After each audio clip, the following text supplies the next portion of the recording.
Ayan guys. Iikot ko po kayo dito sa pinaka paligid ng castle dahil close na po siya at this time. Ayan po siya. Hindi ko po siya nababasa kung anong klaseng kanji ang nakasulat dyan. Basta nakakanji siya. Siguro ito po yung mga ano niyan. Yung sa historic niya, hindi ko na po maikwento sa inyo ng masyadong elaborate. So, pagkakaalam natin dyan is one night po niya na itatag itong castle na to. Kaya siya tinawag na one night castle. Ayan guys. Baba tayo guys. Dahil may ipapakita pa po ako sa inyo. May ipapakita pa po ako sa inyo guys. Ayan. Dito tayo. Ayan guys. Ayan. Yung mga nakasulat dyan. Ito po yung mga ano. Dito po yung nakikita nyo po yung mga yan. Yan po yung parang sa atin mga charm. Wishing charm.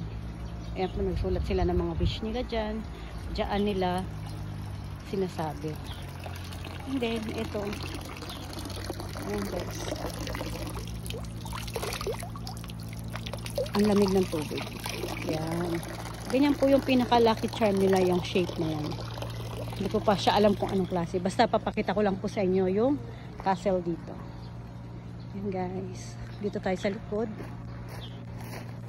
Ito po yung likod ng castle. Ayan guys. Ganito po ang ano niya, ang style niya pagka sakura season and autumn season. Ayan po siya guys. Ayun siya kapag may sakura. Ayan. So mga mahilig pong mag-ano ng mga temple, mga historic places. Meron din po dito pag napasyal po kayo ng Gifu. Dito po sa Sonomata, meron din po. Meron din pong Ogaki Castle. Meron din pong Gifu Castle. At meron din pong Sonomata Castle. At doon po sa area na yon, diyan sila nagwi-wish or nagdadasal. Yan, maghugas sila ng kamay dyan after nila mag-wish. Yan po sila nag-wish. Yan guys. Ito po yung sakura place during season. Yan. Ito po, dito po nag-i-event yan. Naka-open po yan dyan. Tapos nandito sila, yung mga nanonood. Nagkakaroon po ng event dito. Mga performance. Ayan dyan. Ayan. Ayan tayo model. Videographer na model pa. O, diba? Nagsasalili tayo ngayon guys. Ayan. Ayan tayo guys.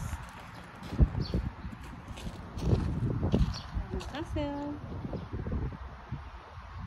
Ayan lang po. Ang share po. Ito po yung malapit sa amin dito sa Ogaki. Walking distance lang po dito from sa house namin. Nilakad ko lang siya. Siguro mga kung medyo mabagal-bagal ang lakad, nasa 10 minutes. Ayan. Andyan lang po siya around. Ayan. Guys. Alam niyo po ba kung bakit ba ito yung mga ginagamit nila dito?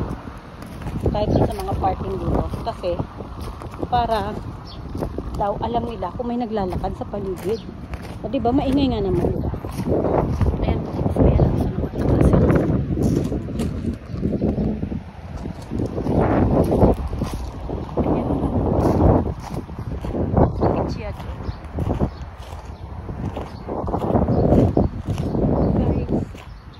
Then, meron tayong rest area dito sa mga gusto mong pahinga,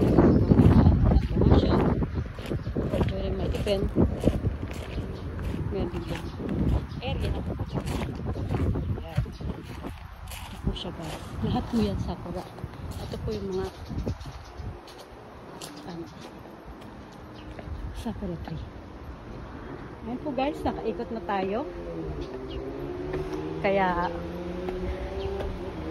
na-share ko po sa inyo kung ano po yung meron ditong malapit sa amin na historic place dito sa Sonomata.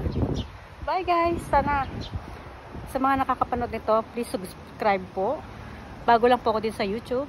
Ayan po guys, subscribe para maka-inspired tayo gumawa ng video dito sa life natin sa Japan. So yun guys. See you. Bye!